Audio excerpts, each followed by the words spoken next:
Shalom, amados. Shalom a todos. Sejam todos bem-vindos.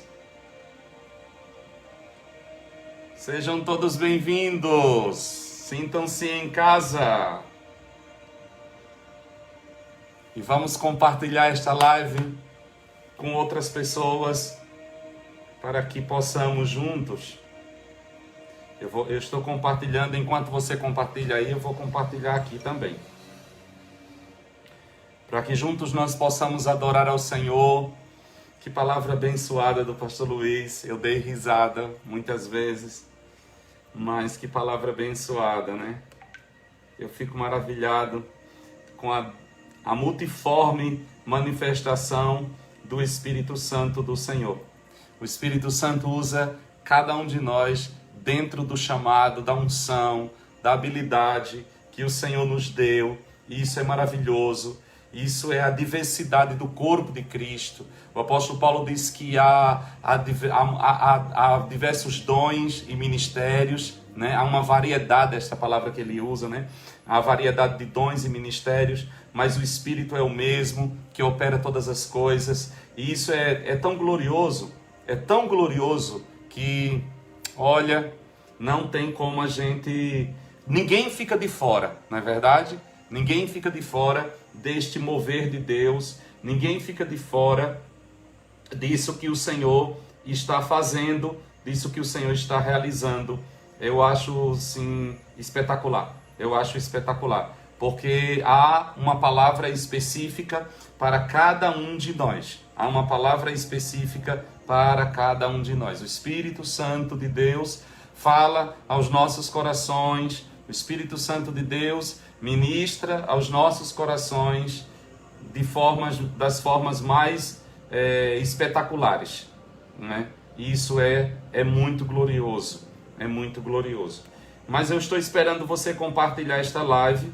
Meta o dedo aí, começa a compartilhar, para que nós possamos convidar outras pessoas a tomarem parte neste momento, que eu tenho certeza que Deus tem muita coisa para comunicar ao nosso coração hoje, né? E a minha oração a Deus é que Ele fique à vontade entre nós, que o doce Espírito de Deus fique à vontade no nosso meio, neste lugar. Eu queria que você abrisse a sua Bíblia na carta de Paulo aos Romanos, no capítulo 11, Romanos capítulo 11, para nós darmos início ao nosso culto de hoje. Romanos capítulo 11, versículo 33, um hino de adoração ao Senhor. Romanos capítulo 11, no versículo 33. Romanos 11, 33. Glória a Deus. Sejam todos bem-vindos, sejam todos bem-vindos. Seja bem-vindo, meu irmão, seja bem-vinda, minha irmã. Romanos capítulo 11, versículo 33. Diz assim a palavra do Senhor: ó profundidade das riquezas, tanto da sabedoria como da ciência de Deus. Quão insondáveis são os seus juízos, e quão inescrutáveis os seus caminhos. Quem compreendeu a mente do Senhor? Ou quem foi o seu conselheiro? Ou quem lhe deu primeiro a ele para que lhe seja recompensado? Porque dele, por ele e para ele são todas as coisas. Glória, pois, a ele eternamente. Amém. Ó profundidade das riquezas, ó fonte inesgotável, Tu és a fonte de toda sabedoria, Tu és a fonte de todo entendimento, Tu és a fonte do saber. E nós, nesta tarde do primeiro dia da semana, que nos lembra a ressurreição de Jesus, a vitória dele sobre a morte, nós nos reunimos espalhados nos quatro cantos da terra, mas unidos no mesmo lugar, na Tua presença, na sala do trono, no Santo dos Santos, para Te adorar na beleza da Tua santidade e reconhecer que toda sabedoria vem de Ti. Tu és a fonte de todo entendimento, Tu és a fonte de todas as coisas. Toda boa dádiva, todo dom perfeito vem de Ti, o Pai das luzes, em quem não há mudança nem sombra de variação. Tu és o Senhor que nos sara, Tu és o Senhor que nos cura, Tu és o Senhor que provê para cada uma das nossas necessidades, muito além daquilo que nós pedimos ou pensamos. Tu supres as nossas necessidades em glória, Tu és o nosso Jirê, Tu és o Senhor que traz paz ao nosso coração, Tu és o nosso Shalom, Tu és a paz que excede todo entendimento e que veio morar dentro de nós. Tu és a fonte de toda vida, Tu és a fonte de todo o poder e de toda graça. A Ti nós damos honra, a Ti nós damos glória, a Ti nós damos louvor, a Ti nós damos adoração. E tomamos cativo nesta hora todo o pensamento, a obediência de Cristo Jesus.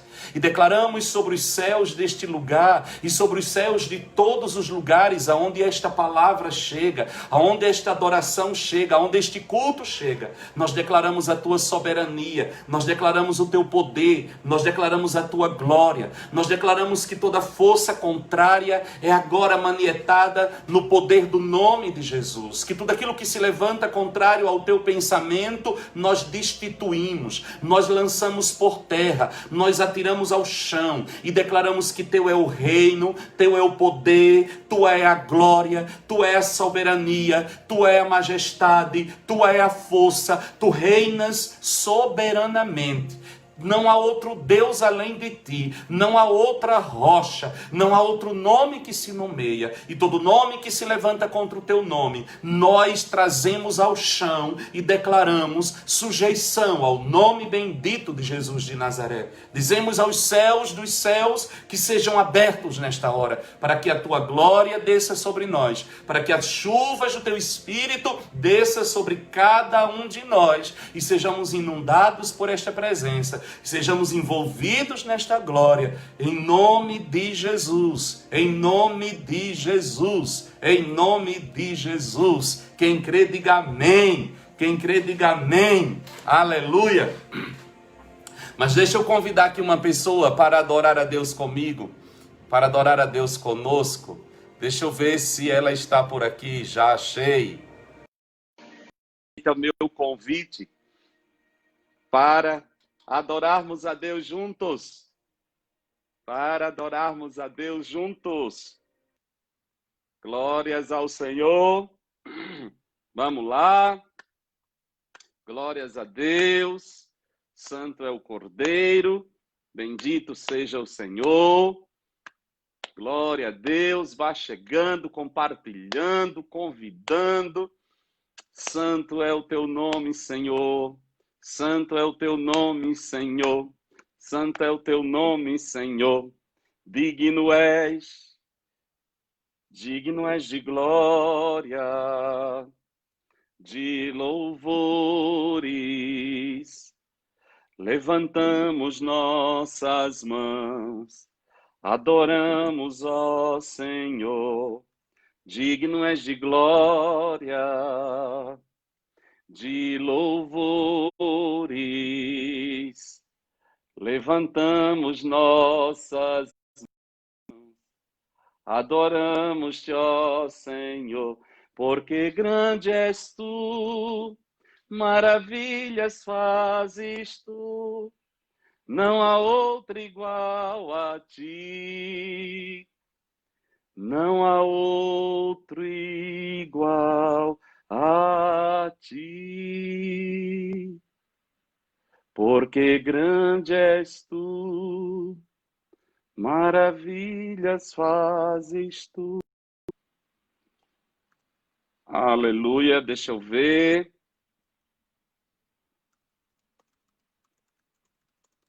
Aleluia. Deixa eu continuar tentando. Deixa eu continuar tentando.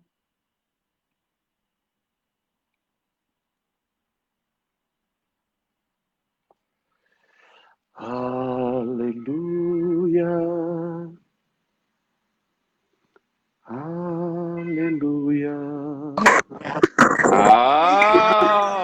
Shalom! Tudo bem? Que bom que nós conseguimos! Glória a Deus! Tudo bem? Shalom a todos, que saudade! Fiquem à vontade, a casa é de vocês. Amém! Antes de nós começarmos, eu queria pedir que os irmãos abrissem as Bíblias. Tá bem atrasado, pastor. Aqui tá ótimo. Tá bem? Tá.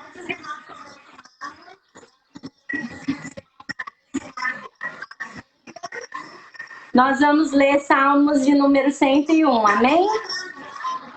Amém.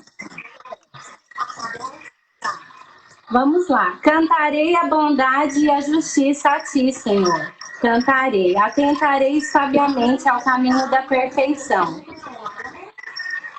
Ó, quando virás ter comigo, portas adentro em minha casa, terei coração sincero. Não porei coisa injusta diante dos meus olhos. Aborreço o proceder dos que se desviam. Nada disso se me pegará. Longe de mim o coração perverso, não quero conhecer o mal.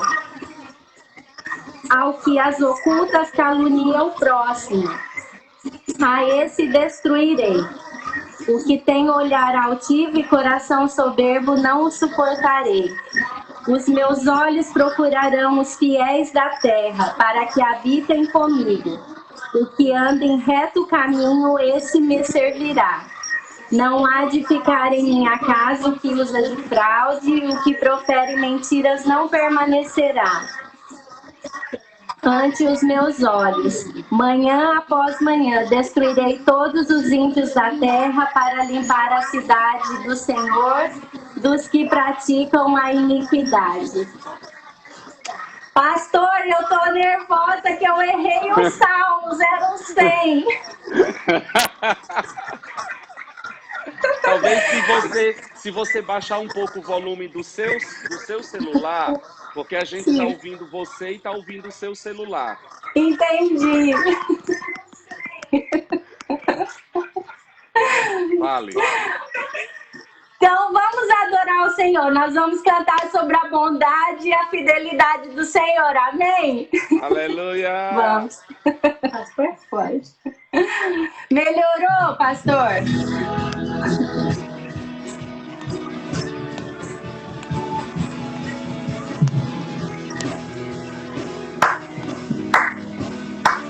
Pode aumentar o playback se quiser. Senhor, tu és bom. Ele é bom, não é, Ana? Senhor, tu és bom, tua misericórdia é pra sempre.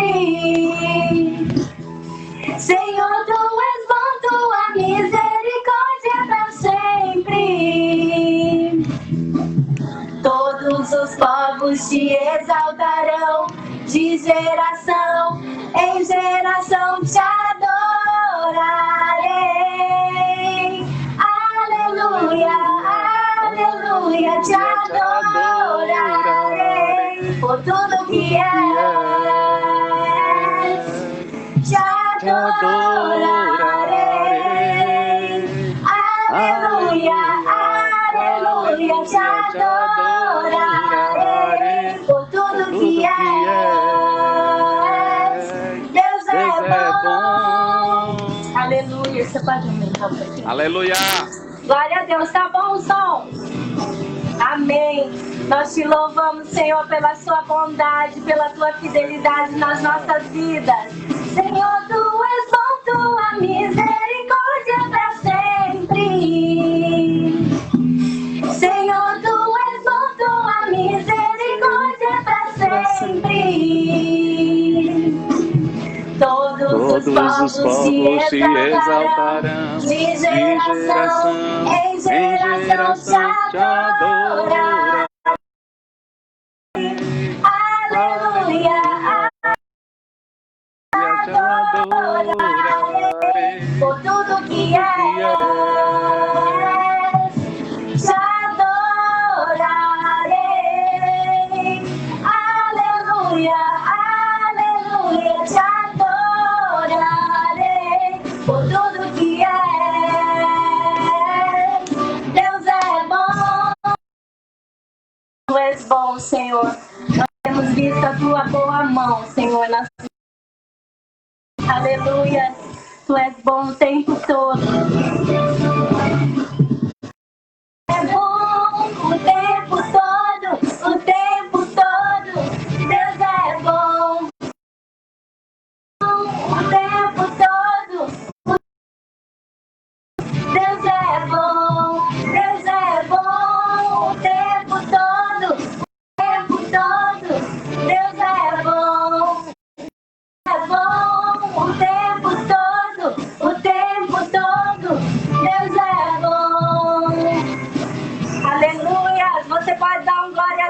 aí na sua casa. Ele é bom. Você pode dizer o quanto que ele é fiel. Aleluia.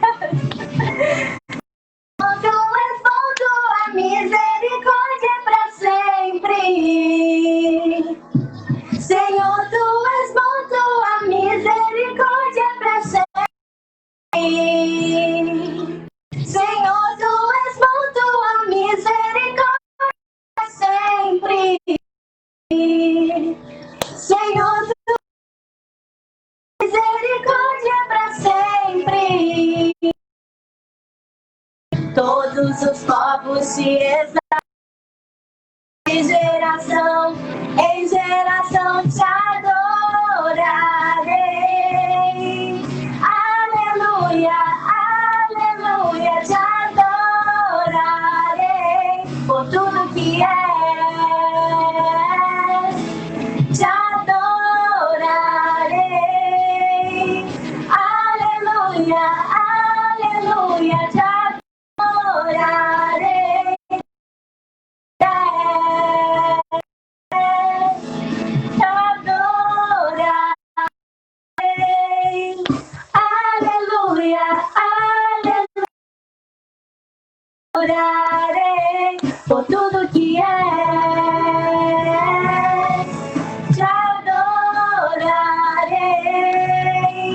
Aleluia, aleluia, te adorarei por tudo que és,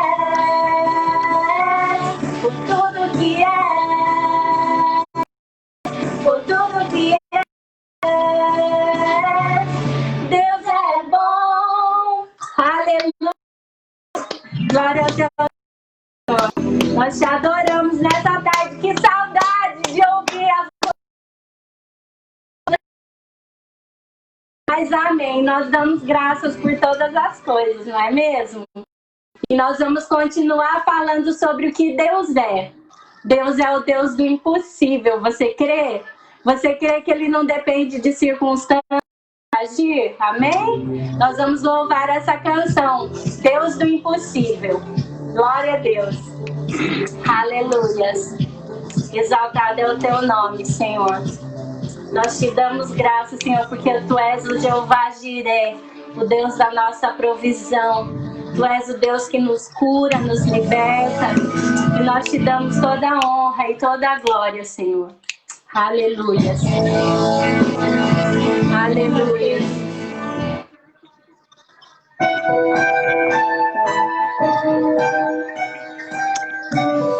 Aleluias. Exaltado é o teu nome, Senhor. Tu és o nosso Deus, é o mesmo ontem, hoje e há de ser eternamente. Aleluias. O meu Deus é o Deus do impossível. Jeová Jiré, o grande El Shaddai, que abriu o mar vermelho e ao seu povo fez passar, que da rocha água limpa fez brotar. O meu Deus é o Deus do impossível,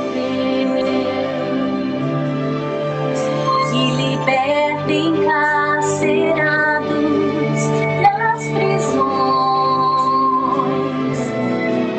faz da estéril mãe de filhos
trouxe e sempre há de ser.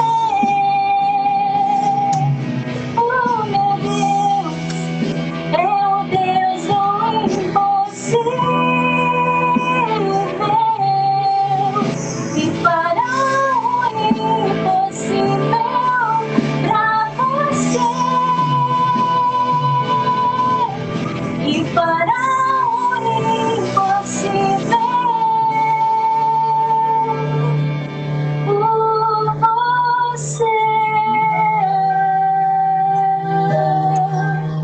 Aleluias, aleluias. Oh, oh.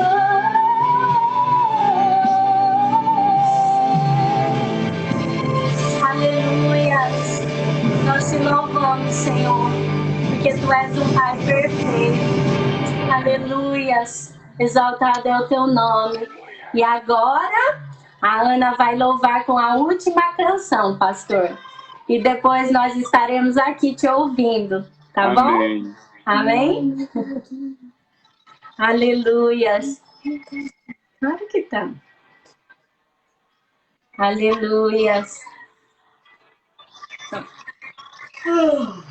Power through with 100% lean beef. Jack Link's Beef Jerky. Aleluias. Glória a Deus. Aleluias. Aleluias.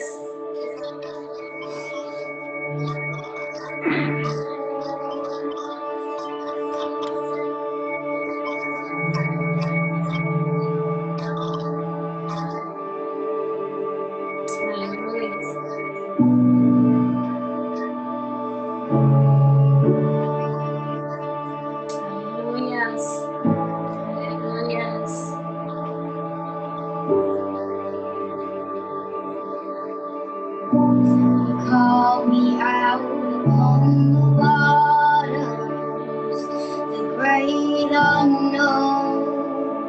My feet may fail,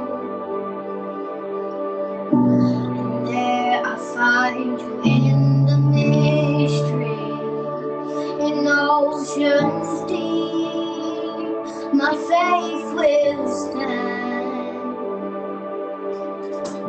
and I will call upon your name and keep my eyes above the waves.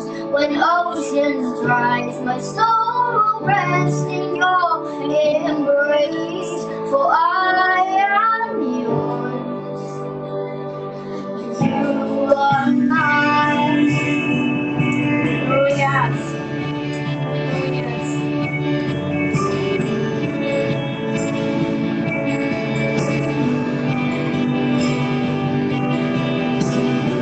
Your grace abounds in deepest waters. Your sovereign hand will be my guide. My feet may fail and fear surrounds me. You've never failed, and you won't start now. So I will call upon your name and keep my eyes above the waves. Rise, my soul will rest in your embrace, for I am yours, and you are mine. Yeah.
me. Take me deeper than my feet could ever wander, and my faith will be made stronger in the presence of my Savior. Spirit, lead me where my trust is without borders. Let me walk upon the waters wherever you would call me. Take me deeper than my feet could ever wander. It will be in the presence of my Savior. Spirit, lead me where my trust is without borders. Let me walk upon the waters wherever you would call me. Take me deeper than my feet could ever wander, and my faith will be made stronger in the presence of my Savior. Spirit, lead me where my trust is without borders. Let me walk upon the waters wherever you would call me. Take me deeper than my feet could ever wander, and my faith will be made stronger in the presence of my Savior. Spirit, lead me where my trust is without borders. Let me walk upon the waters wherever you would call me. Take me deeper than my feet could ever wander, and my faith will be made stronger in the presence of my Savior. Spirit, lead me where my trust is without borders. Let me walk upon the waters wherever you would call me. Take me deeper than my feet ever wander, and my faith will be made stronger in the presence of my Savior.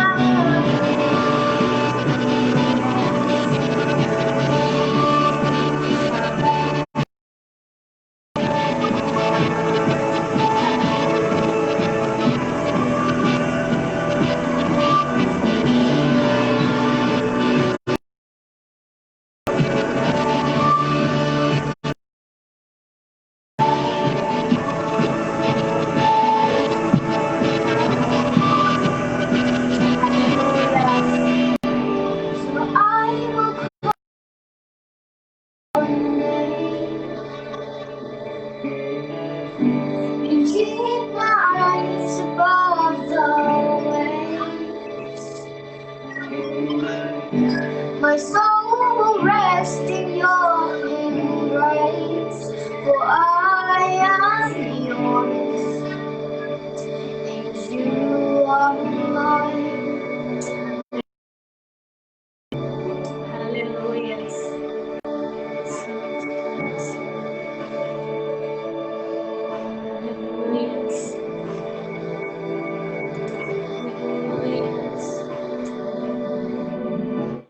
Aleluia. Aleluia.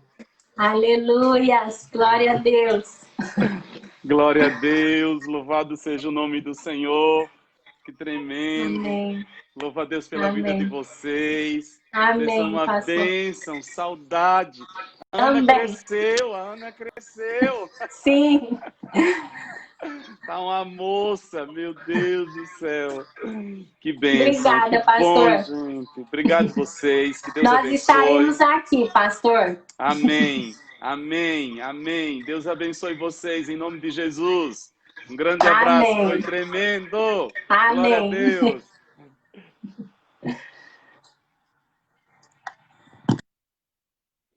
Aleluia. Que tremendo. Que bênção, que coisa gloriosa. Que coisa gloriosa. Como a Aninha cresceu. Que bênção. Que bênção, que bênção, que bênção, que bênção. Glórias ao Senhor, amados. Que maravilha, que maravilha, que maravilha, que maravilha. E hoje, de maneira muito especial, quando nós estaremos ministrando a respeito de um tema tão necessário, né? Chegamos na carta de Paulo aos Efésios e chegamos num ponto assim extremamente necessário, né? Eu queria que você abrisse a sua Bíblia na carta de Paulo aos Efésios e eu queria começar Efésios capítulo 6, no versículo 10. Efésios capítulo 6, versículo 10. O apóstolo Paulo, ele diz assim: no demais, fortalecei-vos no Senhor e na força do seu poder. Pai, nós oramos para que depois de ter os nossos corações regados pela tua presença em meio, nos escoltando à sala do trono, levando-nos a este lugar de adoração, que a tua palavra caia na terra do nosso coração como encontre no nosso coração uma terra arada, preparada, espinhos, abrolhos, pedras removidas, e a terra pronta para ser germinada pela tua palavra. Que não haja resistência à tua voz, que todas as aves de rapina enviadas pelo inferno para roubar a semente sejam enxotadas para longe de nós, e que nenhuma delas se desperdice, nenhuma delas caia na beira do caminho, nenhuma delas seja sufocada pelas preocupações e afazeres desta vida, mas que todas se reproduzam a 100 por 1, e nós daremos a ti e a ti somente toda a honra e toda a glória, em nome de Jesus. Amém, amém e amém. É interessante, amados, nesta carta de Paulo aos Efésios, uma carta que é a coroa de toda a teologia paulina, é o ápice de todo o ensino de Paulo, e Paulo vai trazer aqui a igreja como o corpo de Cristo, a igreja missionária, a igreja que tem um papel nesta sociedade. No capítulo 1, Paulo começa fazendo uma oração que é a oração mais profunda de toda a Bíblia, a oração mais espetacular de toda a Bíblia.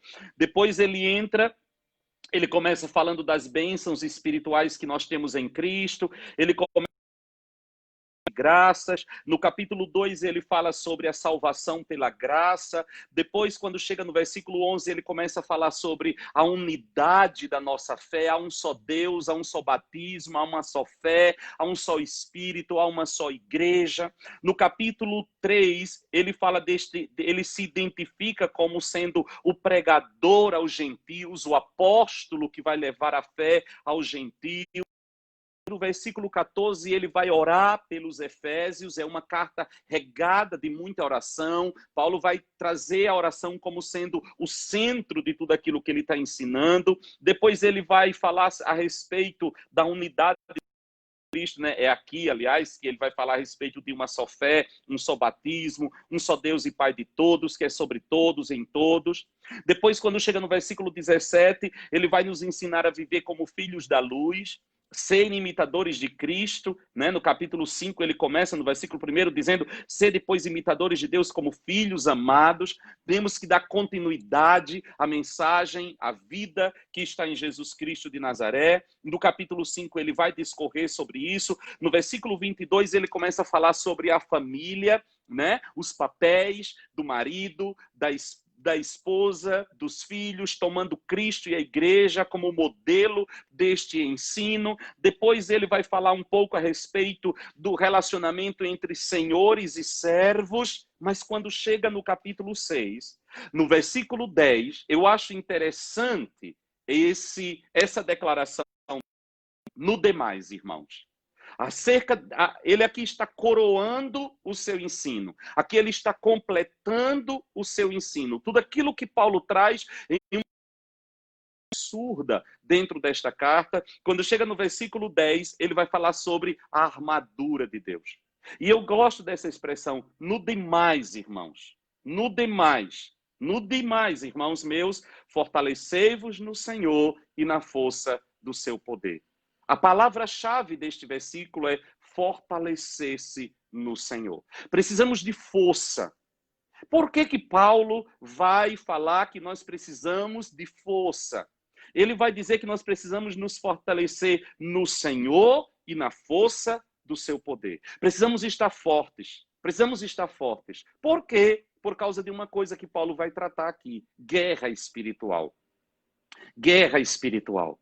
E queridos, amados e preciosos irmãos em Jesus Cristo, como eu queria que todos os crentes em Jesus, todos, sem exceção, pudessem parar para ponderar estas coisas. O quê?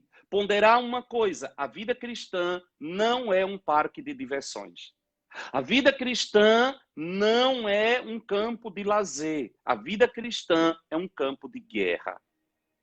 Nós estamos em uma batalha. E se nós não colocarmos isso muito claro diante de nós, nós poderemos ter um final muito trágico. Por quê? Porque guerra espiritual, batalha espiritual não é opção, é condição. Batalha espiritual não é opção, é condição. No dia em que você aceitou a Jesus como Senhor e Salvador da sua vida, no dia em que você se tornou parte da família de Deus, no dia em que você aceitou a Jesus como seu Salvador, você aceitou Satanás como seu inimigo. Coloque isso claro diante de você. No dia em que você aceitou a Jesus como seu Salvador, você aceitou Satanás como seu inimigo. E você entrou num campo de guerra. Você entrou num campo de batalha. E esta batalha não é uma opção. Não adianta você dizer: eu não gosto de guerra espiritual. Eu não gosto de batalha espiritual. Eu não gosto de oração. Isso não é uma questão de aptidão. Isso não é uma questão de gostar ou de não gostar. É a condição na qual eu e você nos encontramos pelo simples fato de fazermos parte da igreja de Jesus de Nazaré. Nós estamos no meio de uma guerra espiritual. A vida cristã é batalha. A vida cristã é guerra. Quer você queira, quer não queira. Quer você goste, quer não goste. E deixa eu lhe dizer uma outra coisa. Soldado desavisado no campo de batalha é o primeiro a levar chumbo. Vou dizer mais uma vez. Soldado desavisado no campo de batalha é o primeiro a levar chumbo. Não adianta você ignorar a batalha, não adianta você fazer de conta que ela não existe, não adianta nada disso, ela é fato. Guerra espiritual é um fato no meio da igreja. A igreja está na terra em uma batalha espiritual. E nós temos que ter isso muito consciente diante de nós. Ninguém está fora desta batalha. Ninguém está fora desta batalha. Ninguém. E também não existe trégua nesta batalha. Não tem sábado, não tem holiday, o diabo não tira férias, ele não descansa. Ele vive obcecado com uma coisa: destruir você. Destruir a igreja. Destruir o povo de Deus. Isso é um fato.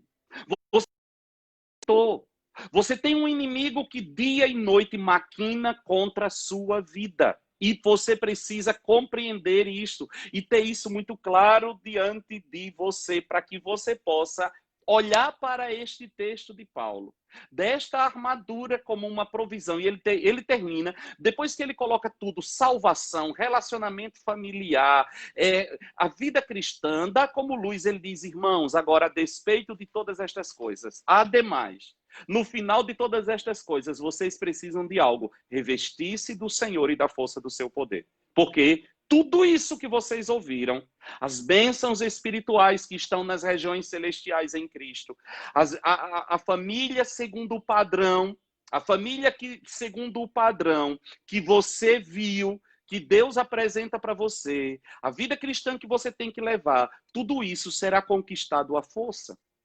Jesus disse que o reino de Deus é conquistado à força, e somente os violentos se apoderam dele.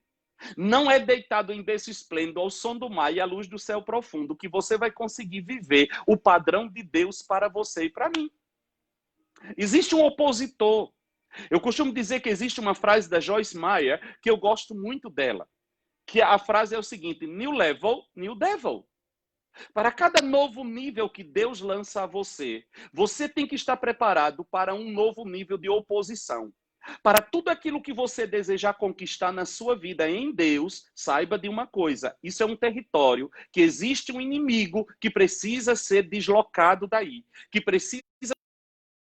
E eu estou falando não apenas de coisas externas, eu estou falando principalmente de coisas internas. Quando nós viemos a Deus, nós nascemos de novo, mas a nossa alma veio marcada por territórios dominados pelo diabo. E nós precisamos retomar estas áreas da nossa vida, e eles não vão vir. É guerra, irmãos. É batalha. E sem trégua, não tem férias, não tem trégua. Se você achava que tinha trégua, eu quero lhe dizer, tire o seu jegue do toró, como diz na minha terra. Tire o cavalo da chuva, porque não tem trégua, o inimigo não dorme. E nós vamos ver esta batalha. Vamos falar bastante disso. Na guerra, existem dois grandes perigos. Existem dois grandes perigos terríveis em guerra espiritual. E na vida cristã, nesta batalha, eu não vou limitar a guerra espiritual, que parece que é um departamento dentro da igreja, assim como a oração, né? Departamento de oração. Irmãos, não existe departamento de oração. Oração é a vida da igreja. Guerra espiritual também não é um departamento. É o ministério de guerra espiritual. O ministério de guerra espiritual é o ministério da igreja. Ministério de oração é o ministério da igreja. Não tem, ninguém vai respirar no meu lugar. Ninguém vai comer no meu lugar. Ninguém vai orar no meu lugar. Não existe isso. Não, eu tenho um grupo dentro da igreja de oração. Aí eu tenho um grupo dentro da igreja que é o grupo da guerra espiritual. E você faz parte de qual grupo? Dos que estão deitados em berço esplêndido ao som do mar e à luz do céu profundo? Você acha que é assim? Eu quero me tirar desta condição. Guerra espiritual não é um departamento, um setor dentro da igreja. É a vida da igreja. É a vida da igreja. Você está na guerra e nem sabia. Ou está fazendo de conta que não sabia, que é o pior, né? Mas você está nela. Esses dois grandes perigos que nós vemos mais recorrentes no meio da igreja cristã. O primeiro perigo é subestimar o inimigo. Muitos pensam que o diabo é apenas uma lenda, é apenas uma energia ruim. E isso aqui é um perigo terrível. Subestimar o inimigo é o primeiro passo para uma grande derrota. A Bíblia diz que nós não devemos ignorar os seus ardis. Você não deve... Não é uma lenda. Tem gente que não gosta de tocar no assunto. Fala no nome que atrai. Nem toca neste assunto. Né? Aí você subestima, não é uma energia, é uma força ruim. Não, Deus, meu querido, não é completo. Vou repetir esta frase: no dia em que você aceitou a Jesus como seu Salvador, você aceitou Satanás como seu inimigo. Não tem como você aceitar Jesus como Senhor da sua vida sem junto aceitar o diabo como seu inimigo. Não existe essa possibilidade. Ou é tudo ou nada. Ou é tudo ou nada. Outro grande perigo que existe dentro deste campo é o superestimar o inimigo. Um grupo subestima o inimigo, faz de conta que ele não existe, trata-o como se fosse uma lenda, ou como se fosse uma energia ruim, ou como se não tivesse absolutamente nenhum problema dele existir. Ele está lá e eu estou aqui, não quero negócio com isso. Né? Se eu não tocar nele, ele não vem mexer comigo. Não é assim que funciona. Não é você que vai a ele, é ele que vem contra você. Jesus, o diabo veio para matar, roubar e destruir. Atrás dele foi ele que veio atrás de mim. Ele que veio para matar. Veio para destruir. O ladrão não é convidado, não é você que vai atrás do ladrão. É ele que entra, é ele que invade, é ele que chega sem avisar, com o intuito, matar, destruir. Então eu não posso os seus ataques, eu não posso subestimar as suas artimanhas, mas, do outro lado também, eu não posso subestimar o inimigo. Existe um grupo de pessoas que fala mais do diabo do que Deus. Ele está mais... em que se falava tanto de guerra espiritual, se falava tanto de batalha espiritual, que tinha uma lista de demônio de orando os nomes, né? Tinha demônio para tudo. Tinha o demônio da prostituição, o demônio da cachaça, o demônio do cigarro, o demônio do pecado, o demônio não sei de quê, o demônio não sei de quê. Menina, era tanto do demônio, o povo via demônio atrás de tudo. Era demônio na sombra, era demônio de cabeça para baixo, fechava não sei o quê. Era mensagem por trás de não sei o quê. Se você perguntasse os nomes de Deus, ninguém sabia, mas os nomes... Tinha apostila com a lista. A pessoa está mais consciente do diabo do que do poder do nosso Deus. E por quê? Calma, cuidado, não é bem assim. Jesus disse, o diabo veio para matar, roubar e destruir. Você tem que ter consciência disso. Mas ele disse, eu também vim. E eu vim para que vocês tenham vida em abundância. Então eu tenho que ter consciência disso. Né? Porque isso é um perigo, porque ao você se devotar tanto ao diabo, você cai num risco muito grande de transferir para o diabo toda a responsabilidade pessoal. As pessoas, de repente, elas tornam-se vítimas apenas e já não buscam mais arrependimento. Então, não é que a mentira é pecado, é o demônio da mentira. É o demônio do adultério. Irmãos, deixa eu dizer uma coisa para vocês. Pecado é pecado. Até porque Satanás nunca vai entrar na nossa vida sem que ele tenha um direito legal sobre uma área da nossa vida. E qual é o direito legal que eu dou para que um demônio possa me assolar, ou assolar minha família, ou assolar minha vida financeira, ou em qualquer área da minha vida? Um pecado não confessado. O pecado é o direito legal que o diabo encontra para que ele possa tocar em mim. Então eu não posso achar que simplesmente eu devo expulsar o demônio. Se eu expulsar o demônio e não fechar a porta por onde ele entrou, eu vou estar limpando a casa para que ele volte com mais 7. E o meu estado último é pior do que o antigo. Eu lembro de uma situação há um tempo atrás, de alguém que me procurou pedindo oração. E eu já sabia que a pessoa já tinha pedido oração por quase todo mundo que você possa imaginar. Só que a pessoa não queria se converter. Ela não queria nada com Cristo. E ela ouviu falar do pastor Orlando e ela pediu meu número de telefone para alguém se eu podia orar por essa pessoa. Eu disse, claro que eu posso. E eu já que a pessoa já tinha recebido oração de quase todos os crentes que existem aqui dentro do Reino Unido. E ela me liga. E eu vou, ai, pastor, que bom falar com o senhor, eu tenho muita vontade de falar com o senhor, e tal. O senhor pode orar por mim? Eu disse, claro. Agora, antes disso, você já entregou sua vida a Jesus Cristo? Aí eu comecei a ministrar a respeito do plano de redenção. E ela me interrompe no meio da minha fala e diz assim, não, pastor, eu liguei só para receber uma oração. Eu disse, como? Não, eu tenho meu Deus, eu acredito que... Aí começou, né? Eu acredito nisso, eu acredito em não sei o quê, eu acredito em não sei o quê, mas eu tinha muita vontade de receber uma oração. Eu disse, minha querida amiga, eu não sou pai de santo. Eu não sou o ligue-já. Lembra do ligue-já? Que o povo ligava e assim, que RG, e endereço e tudo? Eu disse, eu não sou mandigueiro. Eu sou um mensageiro do Evangelho. E a primeira mensagem do Evangelho é: arrependei-vos, porque o reino de Deus está próximo. Não, eu só quero uma oração. Eu disse, sinto muito em lhe dizer, mas oração não tem efeito nenhum sobre isso. A única oração que eu posso fazer pela sua vida é uma oração para você aceitar Jesus como Senhor e Salvador da sua vida. Se arrepender dos seus pecados e voltar e vir para os pés do Senhor, reconhecendo que sem Ele você está irremediavelmente condenado ao inferno. Isso eu não quero. Eu disse, então eu não tenho outra coisa para lhe oferecer. Agora, que tristeza saber que a pessoa já tinha recebido a oração de todo mundo. A pessoa já recebeu a oração de todo mundo. Mas nunca teve um encontro com Jesus e nem quer.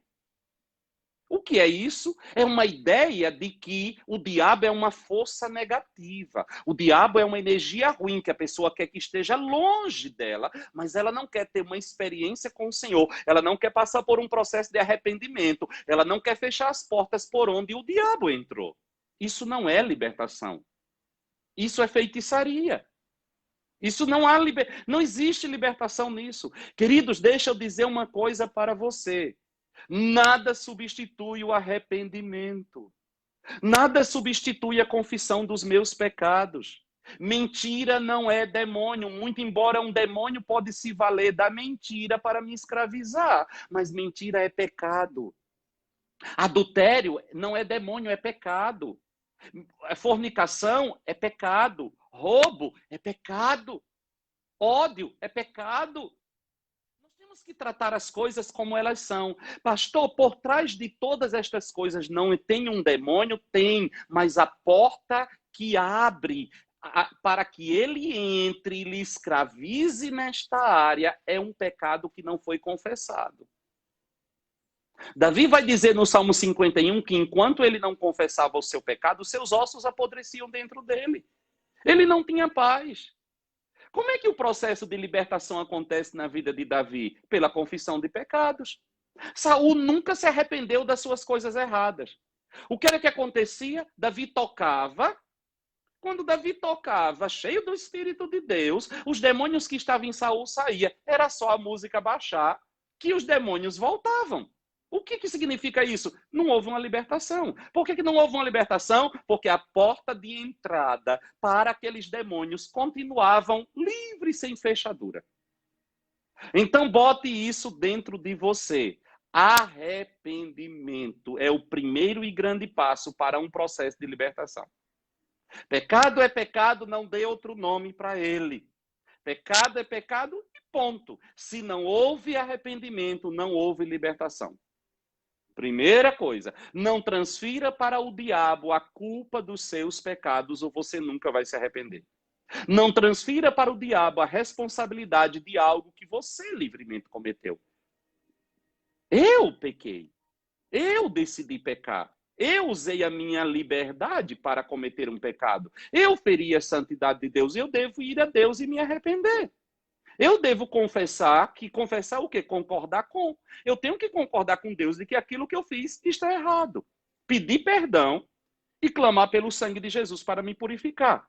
E esse é o primeiro passo na vida de libertação. Mas falando aí, continuando a respeito desse texto aqui de Efésios, da armadura do cristão, da armadura de Deus, provida para as nossas vidas. Eu tenho que ter isso muito claro dentro de mim, porque senão você vai estar dando murro no vento. Você está expulsando uma coisa que não vai sair no grito. Você está mandando embora um demônio que não vai sair no grito. Vai sair no arrependimento. Vai sair na confissão, né? Contra quem não é a nossa luta? Primeira coisa que você tem que definir. Nós estamos em uma guerra. Nós estamos numa batalha. Contra quem não é a nossa luta? A nossa luta não é contra pessoas. Bote isso dentro de você. Pastor, em nenhuma circunstância,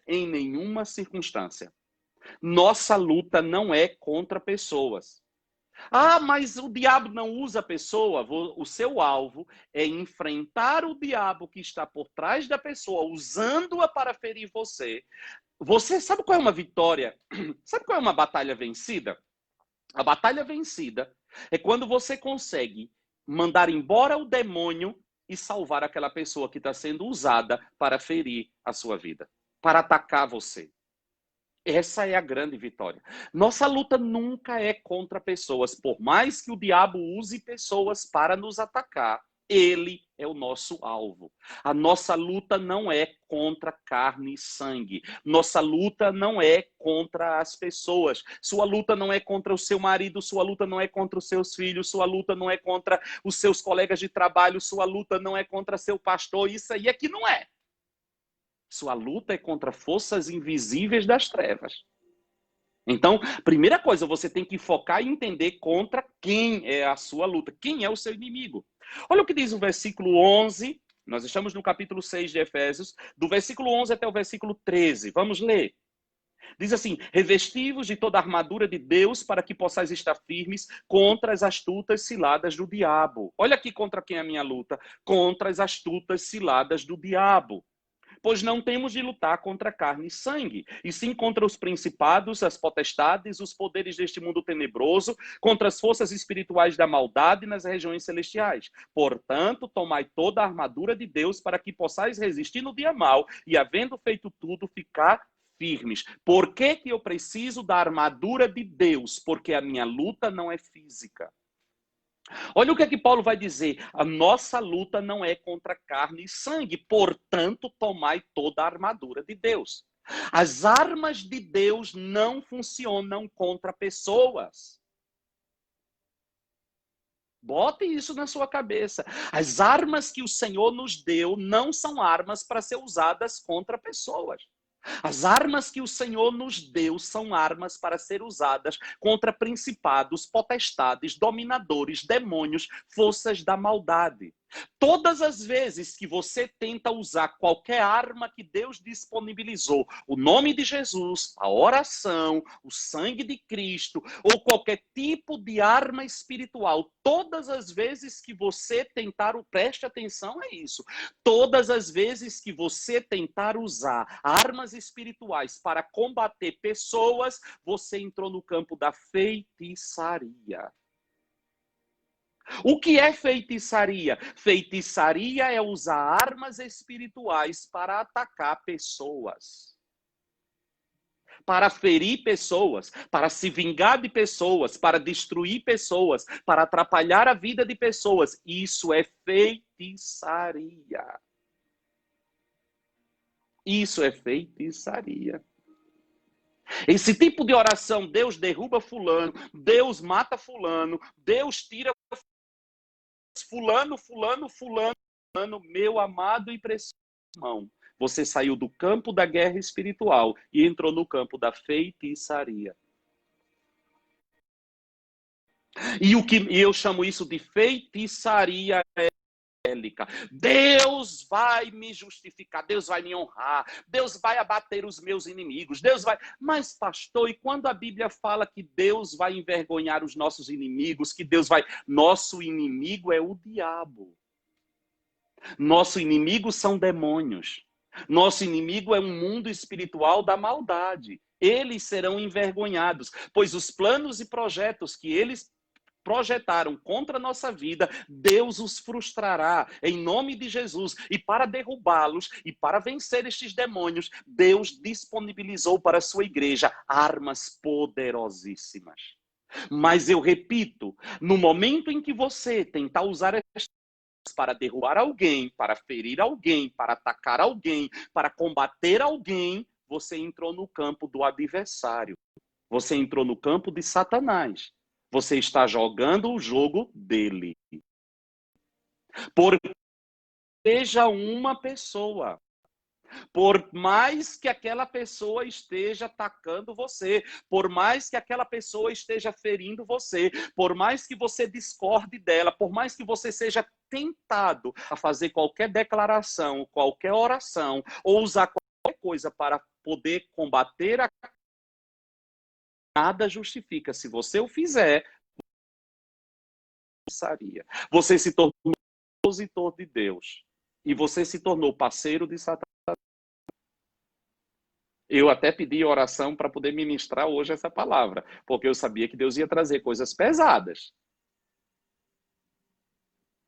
Você já deve estar detectando o tanto de feitiçaria evangélica que existe. Nas nossas canções, nem vou aqui citar exemplos. Feitiçaria. Feitiçaria. Se você considera a vitória de Deus na sua vida, a derrocada de alguém para que você se sobreponha a esta pessoa, você está entrando no campo da feitiçaria.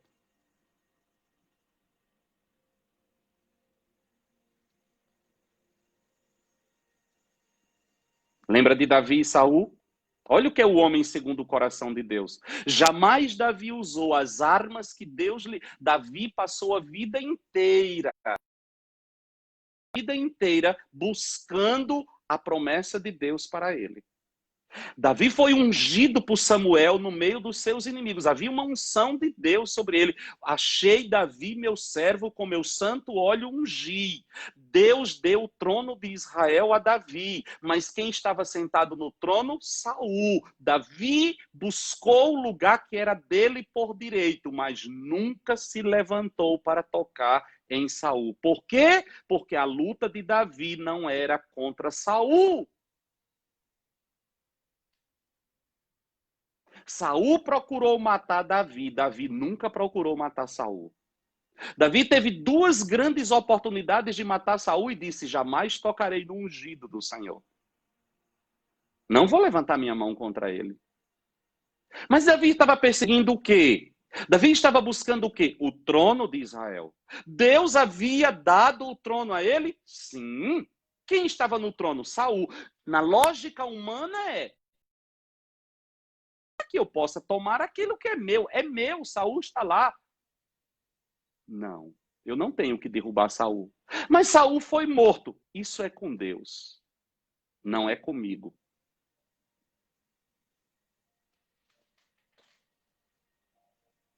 Você não tem que derrubar ninguém para estar naquele... Muito embora o que Deus te prometeu esteja debaixo do domínio dessa pessoa. Mas você nunca pode olhar para esta pessoa como sendo usurpador de algo que seja seu. Você nunca pode olhar para esta pessoa como sendo aquele que está controlando um território que Deus já te deu e tornando esta pessoa o seu inimigo. Não caia nesse laço do diabo. Não caia nesta armadilha de Satanás. Cuidado quando você vai fazer uma oração de guerra, uma oração de batalha espiritual, e na sua mente, quando você está orando, ao invés de você ter a imagem das forças impedindo algo na sua vida, a imagem que você tem é do João, da Maria, do Antônio, do José. Porque você pode estar no campo da feitiçaria. Deus não tem nada a ver com isso. Deus não tem nada a ver com isso. Você entrou no jogo do diabo. Sabe qual é uma tática de Satanás? Nos puxar para o território dele. E essa é uma forma de nós sermos puxados para o território do Senhor. Irmãos, eu já ouvi expressões de pastores, de olhar assim e chamar outro pastor de o concorrente. O concorrente. Ah, os nossos adversários, os nossos concorrentes. Igreja que combate contra igreja, ministério que combate contra ministério. O que é isso, pastor? Feitiçaria. Pastores que fazem oração para que outros pastores caiam, para que eles possam tomar o espólio para si. Feitiçaria. Isso não é guerra espiritual. Isso não é batalha espiritual. Nossa luta é contra principados e potestades. Nossa luta nunca será contra carne e sangue. Nunca. Mas, pastor, é porque o senhor não conhece o fulano. Não importa. Não importa. Jamais pode ser o pior. Pior do que Saul. Quer um exemplo ainda pior do que Saul? Saul tentou matar Davi de tudo quanto é jeito.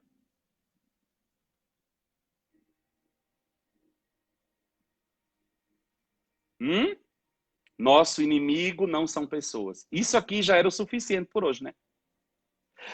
Muito bem. Lembre-se que mesmo que o diabo não seja onipresente, então já localizamos o nosso inimigo. Ele não é onipresente.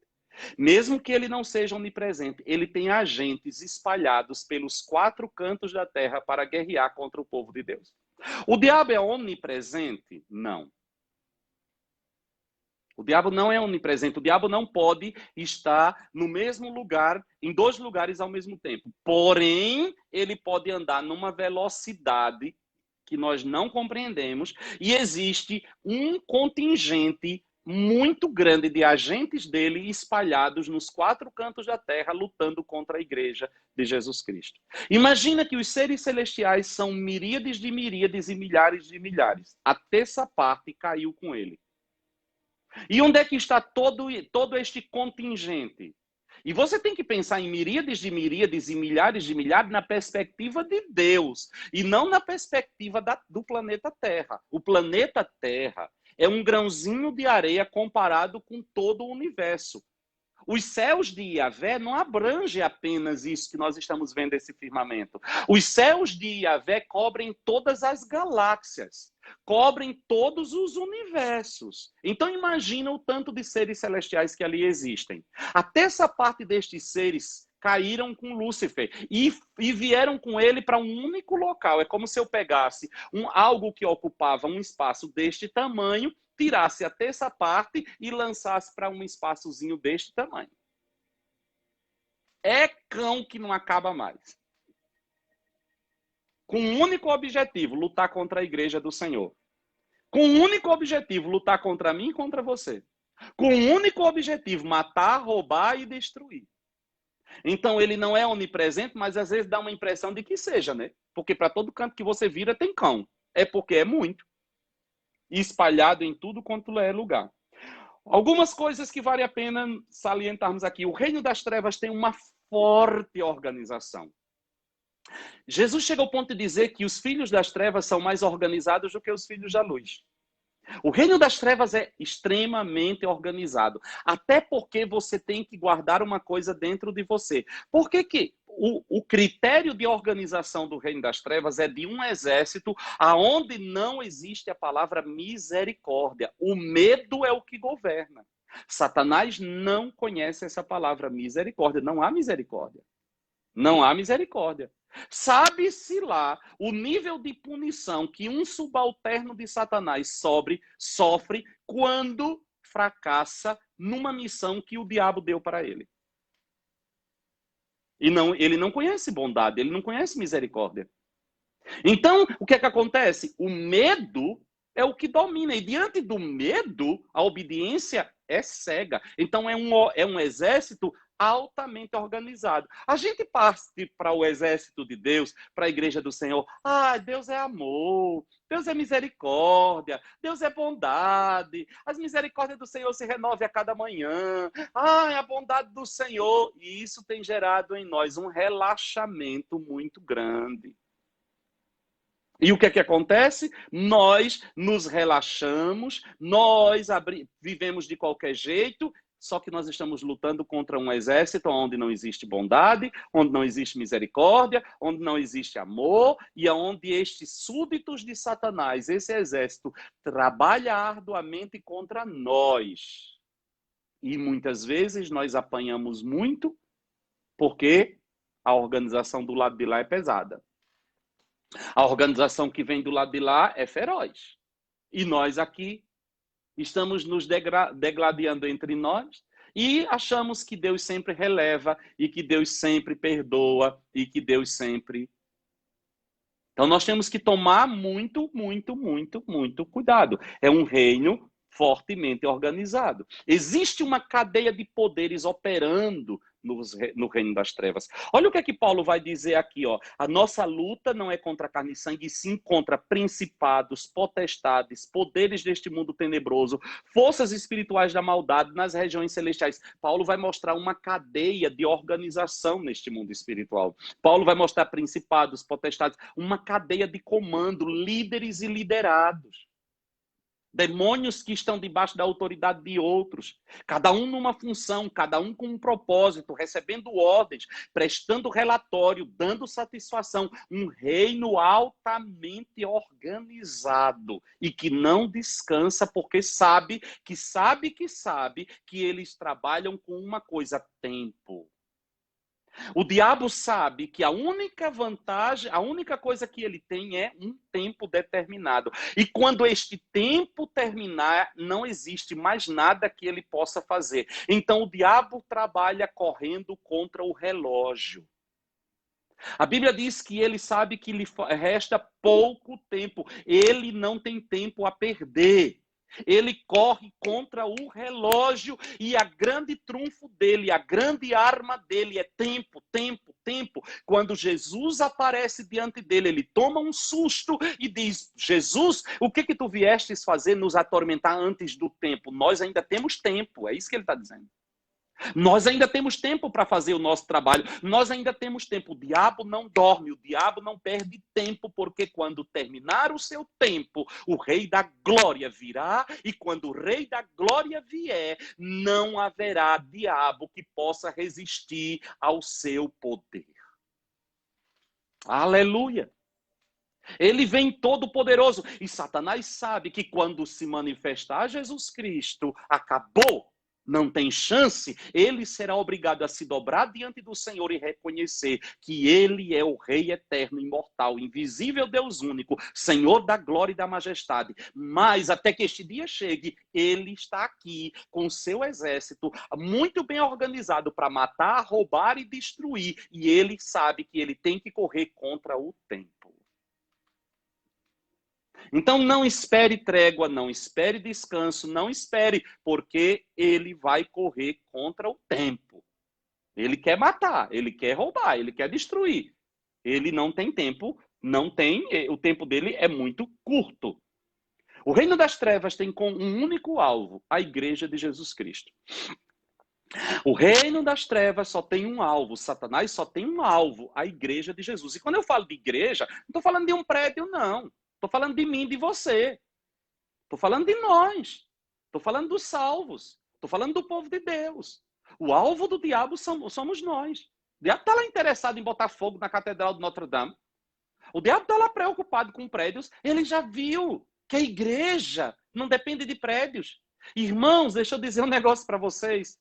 A geração da igreja que mais evangelizou, a única geração da igreja que ganhou toda a sua geração, foi no primeiro século. As pessoas se reuniam nas casas, não tinha templo. Os templos vieram a entrar na história da igreja no 4º século, quando a igreja se paganizou. Mas não existia um templo. As pessoas se reuniam nas casas, as pessoas se reuniam nas praias, ou as pessoas se reuniam debaixo de árvore, as pessoas se reuniam nas cavernas. E o evangelho avançou, e o evangelho correu, e as multidões e os impérios caíram, e tudo se dobrou. A igreja não são prédios, a igreja é um povo espalhado no meio do povo. E o diabo sabe disso. Essa mensagem poderosa que é o coração da igreja. Esta mensagem da cruz de Cristo.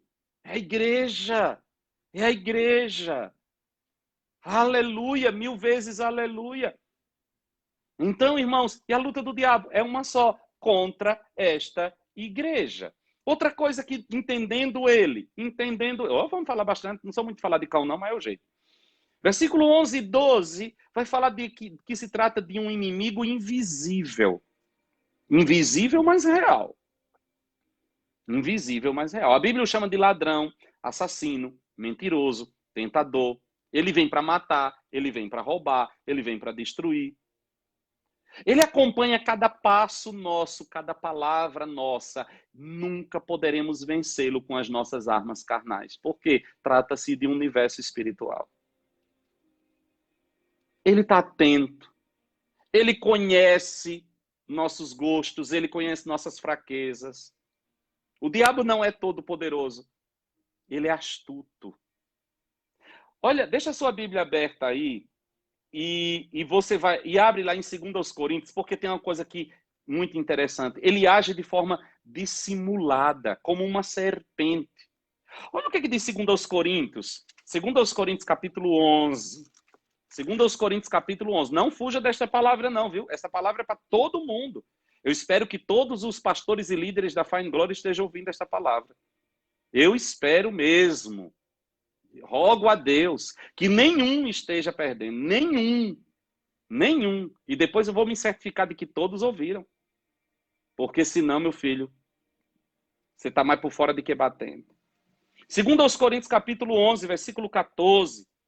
2 Coríntios capítulo 11, versículo 14, diz assim: e não é de admirar, pois o próprio Satanás se transforma em anjo de luz. Olha a obsessão dele de destruir a igreja. Ele é capaz de se transformar, de se transfigurar, de tomar uma forma de um anjo de luz para poder enganar a igreja. Ele é astuto, irmãos. Você está lidando com um ser que já existia antes do ser humano existir neste planeta. Amém, Priscila e Maurício? Muito bem. Muito bem.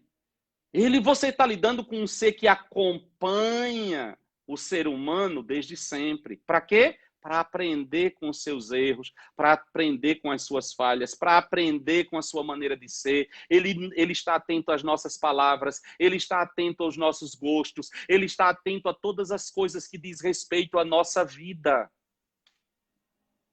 E nos conhecendo, ele com astúcia vai tentando nos levar à queda. Uma das suas armas é nos fazer duvidar da palavra de Deus.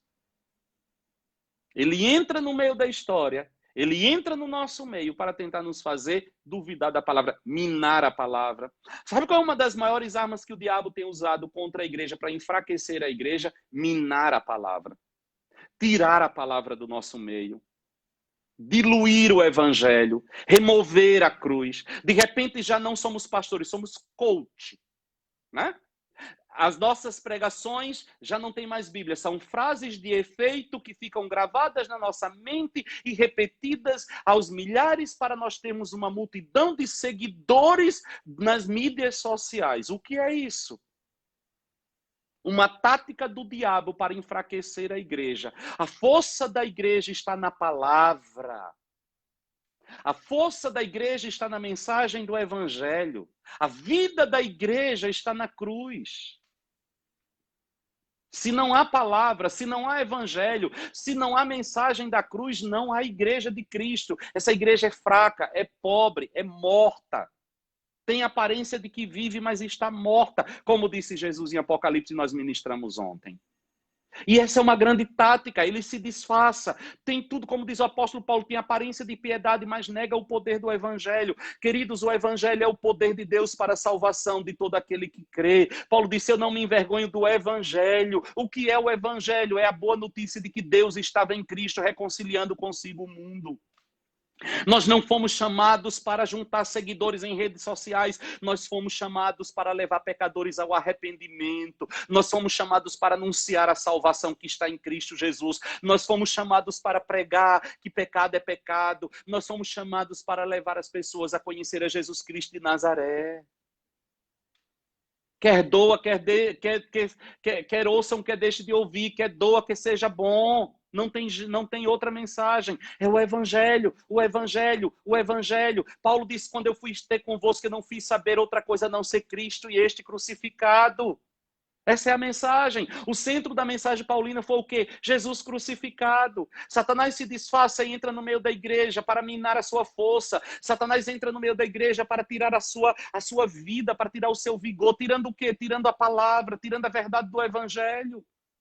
Temos comichões nos ouvidos, queremos ouvir novidade, queremos ouvir coisas que sejam agradáveis, que nos dê conforto, umas falsas promessas de vitória, vitória, vitória, relacionadas a esta terra. A vitória que vence o mundo é a nossa fé, fé em Deus e fé na palavra. Jesus disse, aquele que vencer como eu venci, se assentará no trono como eu me assentei. Qual é a vitória que Cristo tem para a minha vida? Vitória contra o mundo, vitória contra o pecado, vitória contra a carne, vitória contra Satanás e os seus demônios. Esta é a vitória. Vencer como Cristo venceu.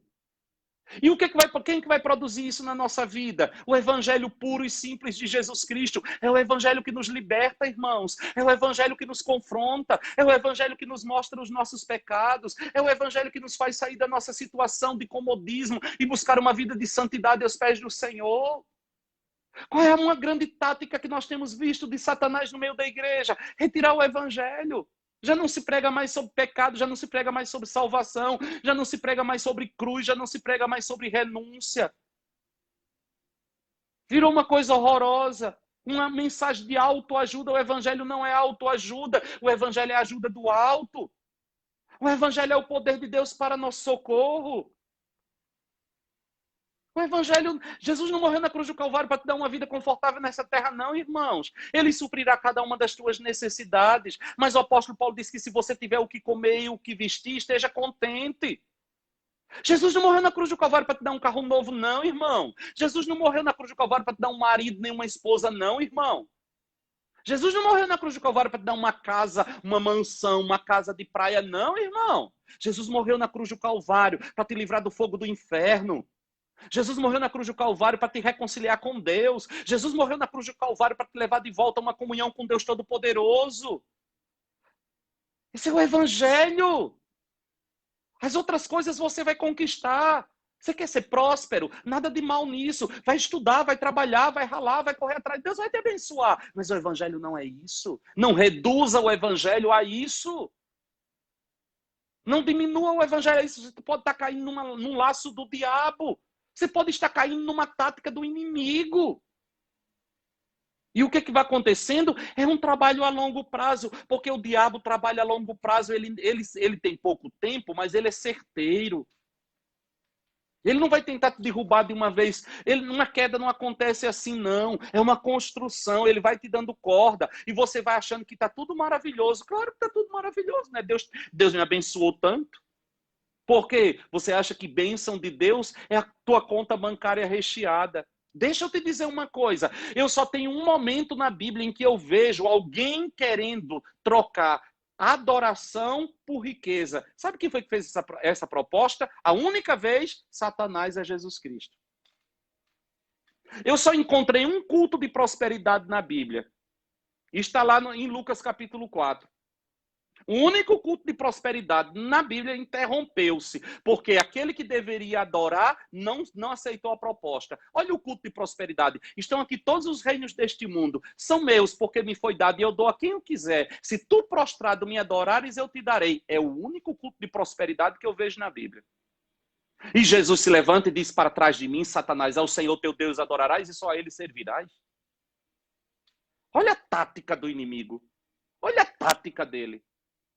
Mas nós estamos com os nossos olhinhos brilhando de cifrão, né?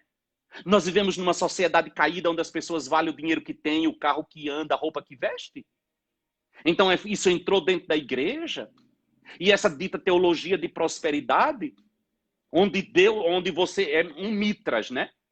Onde Deus virou mitras. Aonde toca vira ouro. E isso é o quê? Uma tática do inimigo. É isso que Paulo está dizendo. Ele se disfarça de anjo de luz. Tem aparência de piedade. Está tudo bonitinho. Aleluia, glória, glória, glória. E você cada vez mais distante da verdade do evangelho. Esse inimigo é astuto.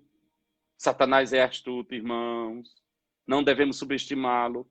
No versículo 13, Paulo diz assim, portanto, tomai toda a armadura de Deus. Para quê? Para que possais resistir no dia mau e, havendo feito tudo, ficar firme. Paulo vai falar de um dia mau. Eu preciso de estar revestido de toda a armadura de Deus para que eu possa resistir no dia mau. Pastor, quando é que o dia mau chega? Quem sabe? Quem sabe? Se a gente soubesse quando é que o dia mau chegava, ele não era tão mau assim.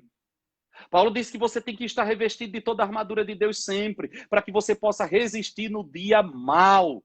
Por quê? Porque esse inimigo tem algumas coisas aqui que vale a pena olhar para ele. Olha sobre o inimigo, o que é que Paulo vai dizer. Primeira marca, persistente. O diabo não desiste no primeiro grito, não, viu? Olha o que é que diz no versículo 13. Portanto, tomai toda a armadura de Deus para que possais resistir. Resistir no dia mau. Resistir. Se existe uma necessidade de uma resistência, é que tem alguém forçando a barra. Sabe, você segurando uma porta e alguém tentando abrir do outro lado, o que é que você está fazendo ali? Você está resistindo. Isso é resistir. Se opor. Isso. Por quê? É uma pressão permanente. O diabo não desiste da primeira. Ele insiste, ele persiste, ele faz pressão. Então, persistência. Outra coisa, ele vai dizer aqui, olha, no versículo 12, quando ele vai falar aqui, né, a primeira coisa que a gente vê aqui é essa resistência, né, essa persistência. Ao ser derrotado, ele vem contra você. Você derrotou? Pode esperar que ele venha com outras táticas. Ele vem por um lado, não conseguiu, ele vai tentar vir por outro. Não foi assim com Jesus? Ele tentou no estômago, não conseguiu. Ele tentou na aceitação, não conseguiu, ele tentou na riqueza. Aí Jesus o venceu. E diz a Bíblia que ele se ausentou para vir numa próxima hora, numa hora mais oportuna. Ele nunca desiste. Ele é persistente. E você está lidando com um exército numeroso, como eu já falei, principados, potestades, dominadores. Um exército que... Outra coisa, no versículo 11... revestido de toda a armadura de Deus para que possais estar firmes contra as astutas ciladas do diabo. ele tem armas oportunistas. Versículo 14. Estais, pois, firmes. Estais, pois, firmes. Ele sempre procura uma nova maneira de nos atacar. Não podemos baixar as armas jamais. Estais firmes. Estais pronto. Não se depõe às armas, irmãos. Não se depõe às armas. A vitória de hoje não é garantia da vitória da manhã.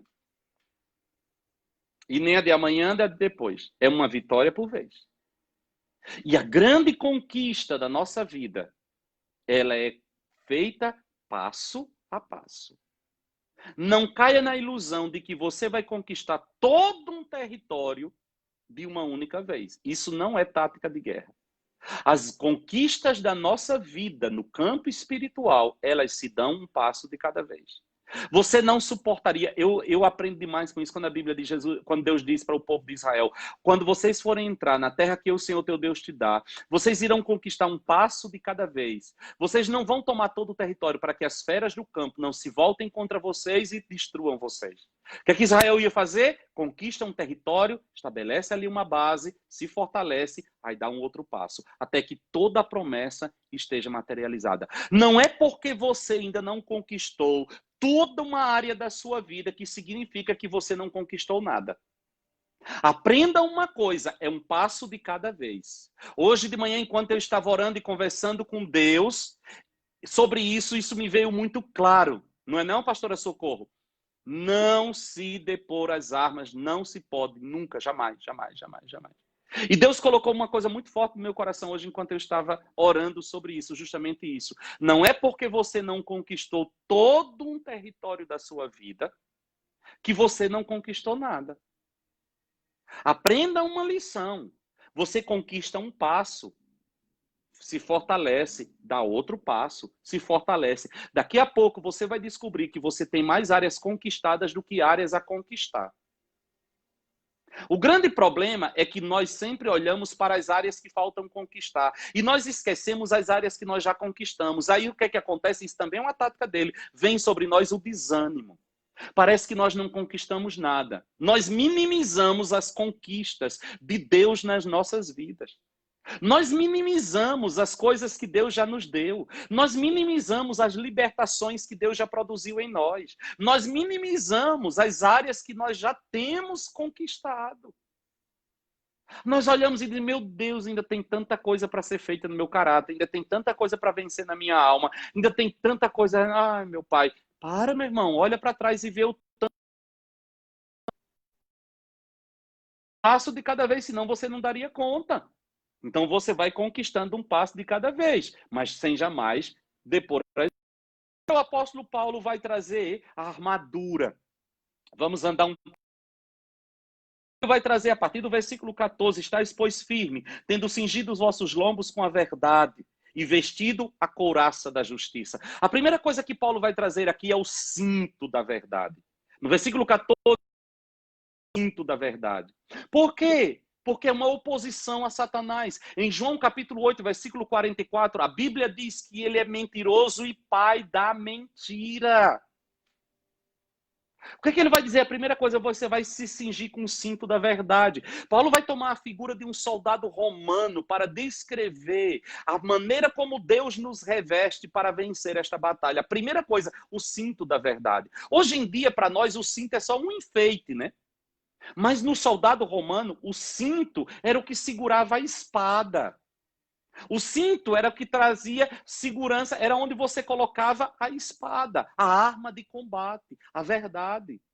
O que nos dá, e aí nós aprendemos uma coisa, né? Além do cinto segurar toda a armadura, porque o cinto dava segurança para todas as outras peças da armadura. E era neste cinto onde se colocava a verdade. E o que é? Onde colocava a espada. E o que é esta espada? A palavra. O cinto da verdade é onde se coloca a palavra. E aí eu aprendo uma coisa, o que nos dá autoridade para usar a espada da palavra é andar na verdade do Senhor. Se a minha armadura, se a verdade não estiver cingindo a minha vida, se eu não estiver andando na verdade de Deus, eu não tenho legitimidade para usar a espada. Porque o que segura a espada é a verdade de Deus na minha vida. Rejeitando toda mentira. Então, a primeira coisa, a primeira peça que ele vai trazer é a verdade. A verdade. E nós temos que nos opor a toda manifestação da mentira em nome de Jesus Cristo. Em nome de Jesus Cristo. Depois ele vai falar, no versículo 14, ele diz, vestindo a couraça da justiça. A próxima peça é a couraça. Nós não vamos fazer um estudo profundo sobre cada uma dessas peças, mas apenas tocá-las para que você compreenda. Né? A couraça da justiça. Ela protegia o guerreiro do pescoço ao peito. Protegia os órgãos vitais deste guerreiro. A couraça. E, segundo aos Coríntios, deixa aí, vamos lá um pulinho rapidinho. Segundo aos Coríntios 5:21, olha o que é que ele vai dizer. Aquele que não conheceu o pecado, Deus o fez pecado por nós, para que nele fôssemos feito justiça de Deus. Esta couraça da justiça fala da obra de Jesus Cristo na cruz do Calvário pelas nossas vidas. Os irmãos do Instagram podem correr para o Facebook para poder receber mais em nome de Jesus. Deixa eu salvar aqui do Insta. A armadura.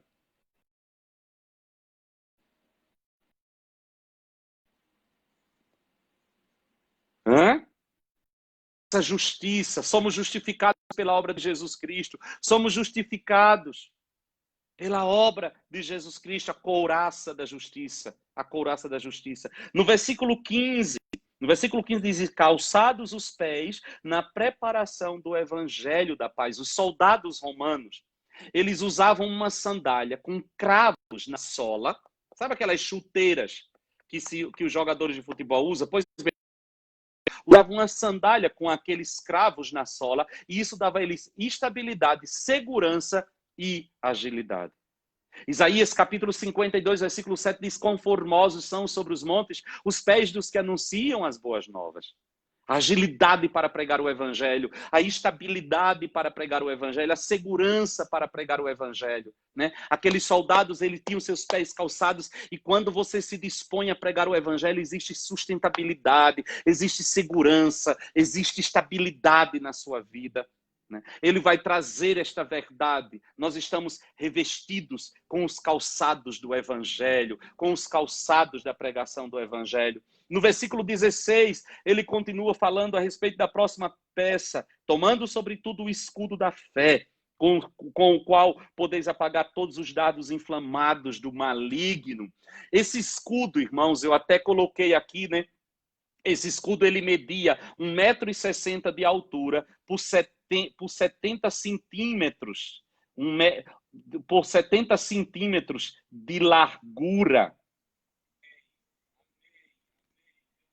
Aleluia. Deixa eu só pegar aqui, essas informações são extremamente importantes para que você possa compreender.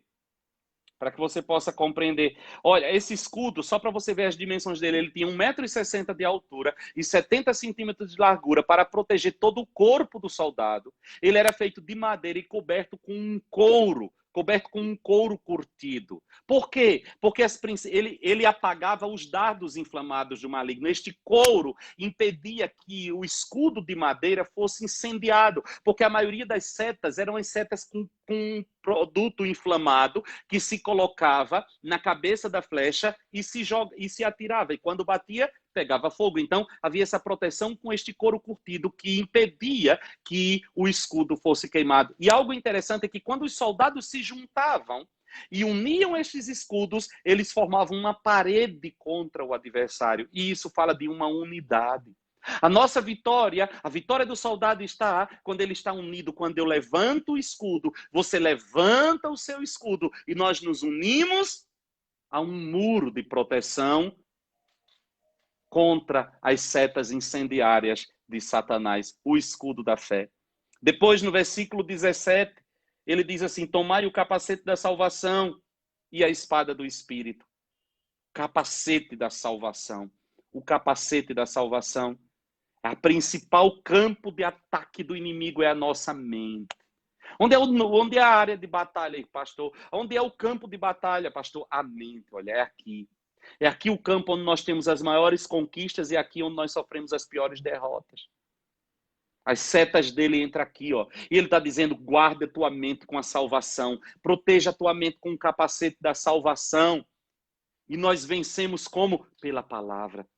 O capacete da salvação e a espada do Espírito. Uma mente renovada pela palavra. O capacete da salvação e a espada do Espírito estão juntas. Uma mente renovada pela palavra não apenas está protegida pelo capacete, mas ela se torna uma arma poderosa. Porque esta espada, que é a palavra, ela sai através da nossa boca. Uma mente renovada pela palavra, uma mente cheia da palavra, uma mente que é um depósito da palavra. Quando o inimigo se levanta, você o enfrenta usando esta palavra. Está escrito. Aí a espada. Esta espada, ela está na tua boca, porque a palavra está perto de ti, na tua boca e no teu coração. Mas eu preciso passar por uma renovação da minha mente. Filipenses 4:8, tudo que é verdadeiro, tudo que é puro, tudo que é honesto, tudo que é de boa fama, se alguma virtude há, se algum louvor existe, seja isso que ocupa o meu pensamento. Não vos conformeis a este mundo, mas transformai-vos. Como? Pela renovação da vossa mente. Eu renovo a minha mente como? À medida que eu vou renovando a minha mente com as verdades da palavra, eu estou colocando sobre ela um capacete, fala de proteção. Eu estou protegido e ele chama isso de capacete da salvação. Eu sou salvo. Eu sou salvo, eu tenho dono, eu sei a quem eu pertenço. O diabo vai sempre trazer o seu passado, o diabo vai sempre trazer erros cometidos no passado, quedas que você sofreu no passado. Como é que você vai se proteger destes ataques que tentam te puxar para viver a realidade, não da nova criação, mas a realidade de um filho de Adão caído? Como é que você vai proteger isso? Trazendo dentro de você essa consciência: eu fui salvo, eu sou salvo. Eu estou sendo salvo a cada dia. O capacete da salvação me protege destas memórias. O capacete da salvação me protege destas lembranças. O capacete da salvação me protege de todas estas artimanhas. Ah, você não tem jeito, você já tentou uma vez, não aguentou, caiu, pecou, voltou, você é assim mesmo. Eu sou salvo. Pela graça eu sou salvo mediante a fé. Isso não vem de mim, é dom de Deus, não vem das obras para que eu não me glorie. Eu sou feitura de Deus, criado em Cristo Jesus. Nenhuma condenação há para mim, que estou em Cristo Jesus. Eu estou em Cristo Jesus, por isso nada me separará do amor de Deus que está em Cristo Jesus, o meu Senhor. Eu sou salvo, a minha mente está protegida, meu passado não existe, eu não tenho passado, meu passado está na cruz, eu nasci de novo, eu sou uma nova criação em Cristo Jesus, o meu Senhor. Eu sou salvo.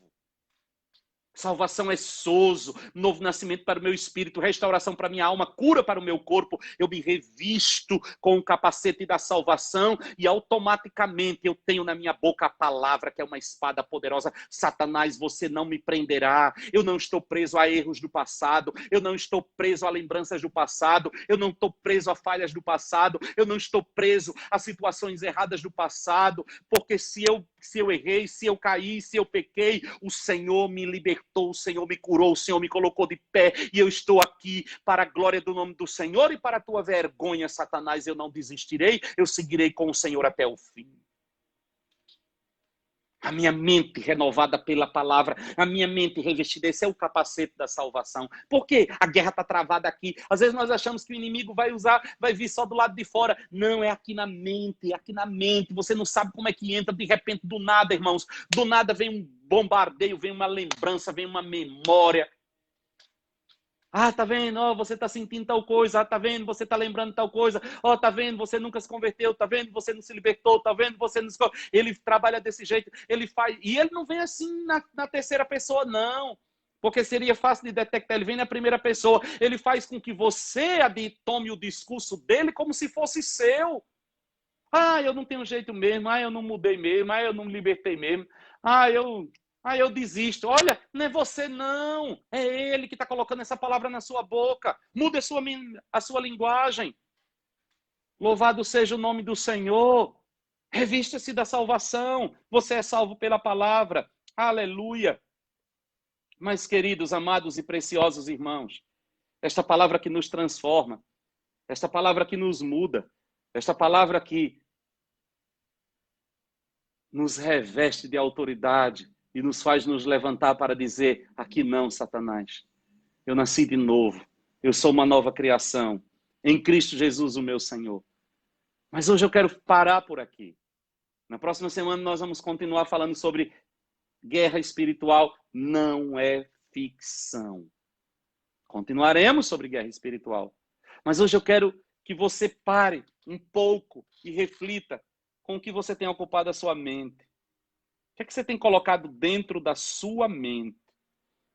O que é que você tem colocado? Com o que você tem guardado os teus pensamentos ao nosso campo de batalha? E nós vamos fazer uma oração nesta hora. Eu queria que você orasse comigo. Feche seus olhos onde você está. Repita após mim, diga: Pai, eu reconheço que ao aceitar Jesus como o meu Senhor e o meu Salvador, eu também aceitei Satanás como o meu adversário. Guerra espiritual, Pai, não é uma opção, é uma condição na qual eu me encontro. E eu não quero ficar alheio, indiferente no meio de toda esta batalha. Mas eu me posiciono como um soldado do Senhor, um soldado desprovido de armas, um soldado que não está num campo de batalha para sofrer derrotas, para ser destruído. Eu sou um soldado revestido, guardado, protegido em teu nome. Um soldado que foi comissionado pelo Senhor todas as guerras, todas as batalhas. Por isso, nesta hora, Pai, eu me revisto de toda a tua armadura. Eu tomo sobre mim, Pai, toda a tua armadura. E esta armadura é provida por ti para a minha vida, para que eu possa resistir no dia mau e me manter firme, depois de haver feito tudo. Pai, eu declaro que eu tomo posse do cinto da verdade. A verdade é o que sustenta a minha vida. A verdade é o que me liberta. A verdade é o que sustenta todas as peças desta armadura que tu provestes para mim. E ao tomar o cinto da verdade, eu rejeito toda mentira do diabo ao meu respeito. A respeito de ti, a respeito da tua palavra, a respeito das pessoas, a respeito da igreja, a respeito do meu futuro, a respeito da minha vida. Eu rejeito. Eu abro mão. Declare, abre sua boca aí onde você está e diga, verbalize, a fé navega pelas palavras. Eu rejeito, eu jogo fora toda mentira do diabo que me prende, que me torna cativo e que me impede de segurar a espada que é o cinto da verdade. E ao me revestir da verdade, eu rejeito a mentira. E neste cinto, eu coloco a espada do Espírito, que é a tua palavra. Esta arma poderosa estará sempre na minha boca, na minha mente, na minha vida. E com ela, eu enfrentarei Satanás e todos os seus demônios e serei vitorioso. Eu me revisto da couraça da justiça, proteção para os meus órgãos vitais, proteção para a minha vida. E eu declaro que esta justiça, ela não é própria, ela não é produzida pela minha mão, não é resultado do meu esforço, mas esta justiça que eu tomo posse hoje, como uma couraça, é a justiça que vem da fé. A fé na cruz, a fé no Calvário, a fé na obra de Jesus Cristo pela minha vida. E com esta justiça, eu protejo o meu coração, protejo meus sentimentos, protejo meus órgãos vitais. Nenhuma seta entrará, nenhuma arma penetrará. Eu sou justificado pelo sacrifício de Jesus Cristo. Eu fui feito justiça de Deus. Eu tomo nesta hora, Pai, sob meus pés, eu me calço das sandálias da preparação do Evangelho. Eu me posiciono firmado, seguro, firme, pés calçados, em prontidão para ir saquear o inferno e povoar o céu. E anunciar aos quatro cantos a salvação que está em Jesus Cristo. Anunciar o Evangelho que cobre todo o meu corpo. E com ele eu apago todas as setas, todos os dardos inflamados de Satanás contra a minha vida.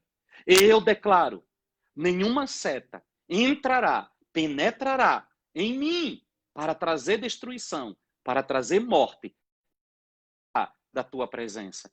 Eu levanto este escudo e eu declaro, eu estou protegido, eu estou guardado, em nome de Jesus e para a tua glória. E toda esta armadura é segura pela verdade da tua palavra, em nome de Jesus. Amém. E amém. Perceba uma coisa interessante. Existe proteção para todo o nosso corpo. Existe proteção para todo o nosso ser. Mas nenhuma peça traz proteção para a nossa retaguarda. Por que Paulo não fala de nenhuma proteção para as nossas costas? Porque o soldado não é chamado para andar sozinho.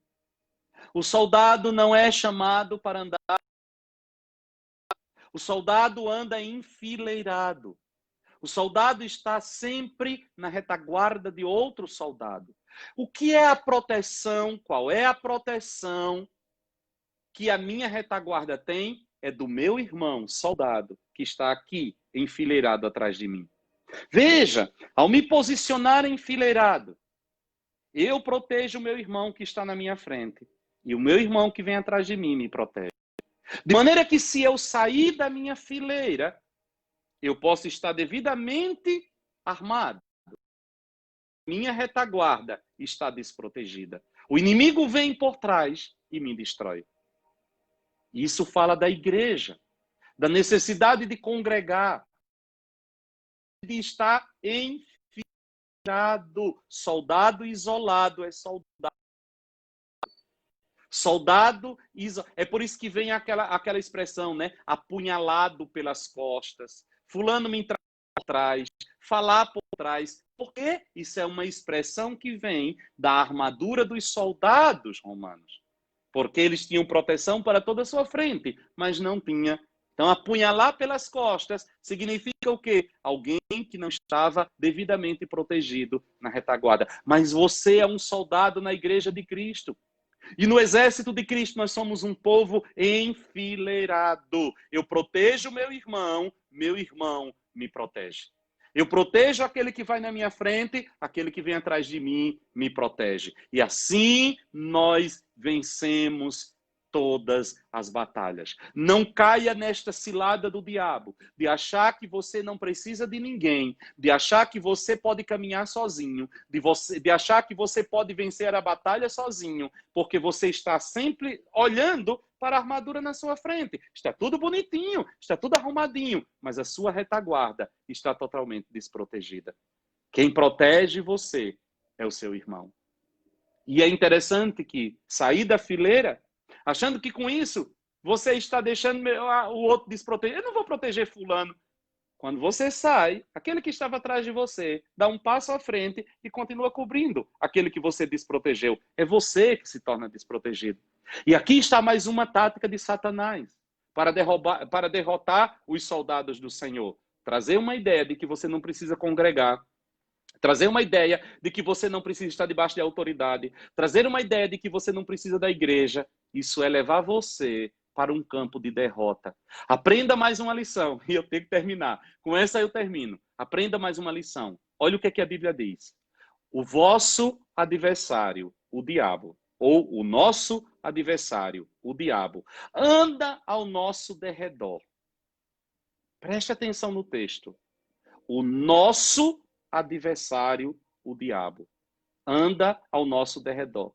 O texto vai falar de um rugindo como um leão, ao nosso derredor. Não é nem ao redor. Você está aqui, aí tem o redor e ao derredor. O adversário, o diabo, que é nosso, plural, no coletivo, ele está ao nosso derredor. A luta é nossa. Mas quando ele vai falar do tragar, quando ele vai falar do ataque deste adversário, ele diz assim, o nosso adversário, o diabo, está ao nosso derredor, procurando a quem possa tragar. Não é interessante que o texto vai dizer, o apóstolo Pedro vai dizer que a luta é coletiva, o adversário é coletivo, mas o ataque é individual. O que ele está fazendo ao nosso derredor? Está ali espreitando, procurando a quem? Procurando aquele que sai da sua fileira, aquele que se distancia da sua fileira e se torna desprotegido. O ataque dele é sobre este. Porque o adversário sabe, é nosso adversário. Porém, ele sabe que se ele atacar no coletivo, ele será derrotado. Porque ele disse, as portas do inferno não prevalecerão contra a igreja. Não é contra você. É contra a igreja. É contra a igreja. Satanás sabe que se ele vier contra o coletivo, ele está perdido. Então ele fica de fora, esperando aquele desavisado que saiu do coletivo e foi só para o individual. Aí ele diz, esse eu posso tragar, esse eu posso engolir. Porque sozinho ele não tem quem o defenda. Percebe as astutas ciladas do diabo? Percebe como ele é astuto? Aí ele começa a colocar na sua cabeça, você não precisa de igreja, você não precisa de pastor, você não precisa de congregar, você não precisa estar debaixo de autoridade, e você vai se afastando, e ele de lá olhando. Lá vai o fulano, lá vai. Deixa ele dar corda mais para ele. Vamos dar mais corda. Quanto mais longe ele estiver do aprisco, mais vulnerável ele está. Quando ele percebe que você já perdeu o aprisco de vista, ele... Lembre-se, o adversário é coletivo, o ataque é individual. Que o Senhor nos abençoe e nos guarde. Que Yahvé faça resplandecer o seu rosto sobre nós e tenha misericórdia de nós. Que Yahvé sobre nós levante o seu rosto e nos dê shalom. Pai, eu oro pela vida de cada um dos meus irmãos. Eu oro pela minha vida. Eu oro pela vida de cada um dos meus irmãos. E eu rogo, Senhor, a proteção do nome de Jesus, a proteção do sangue da nova aliança, a proteção que provém da obra do Calvário sobre nós, sobre a nossa família. E acima de tudo, Senhor, dai-nos discernimento, dai-nos sabedoria, dai-nos prudência, Senhor, para que nós possamos entender estas verdades e praticá-las, Senhor. E que a vida de oração e de inteligência nesta luta contra o diabo esteja viva dentro de nós. Guarda a vida de cada um, Pai.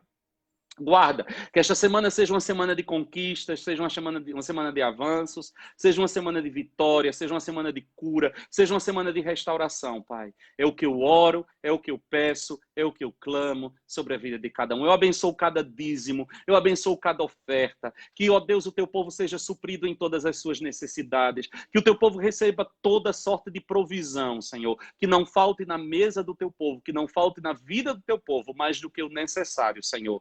Que estas ofertas, que estes dízimos sejam para a manutenção da tua obra, Senhor, e usado com temor, sabedoria e prudência, para a glória do teu nome, em nome de Jesus. Amém, amém e amém. Amém, meus amados. Amém, meus queridos. Louvado seja o nome do Senhor. Não se esqueça, amanhã, todos os dias, às 18 horas, nós temos um encontro marcado na Sala do Trono, para juntos adorarmos ao Senhor.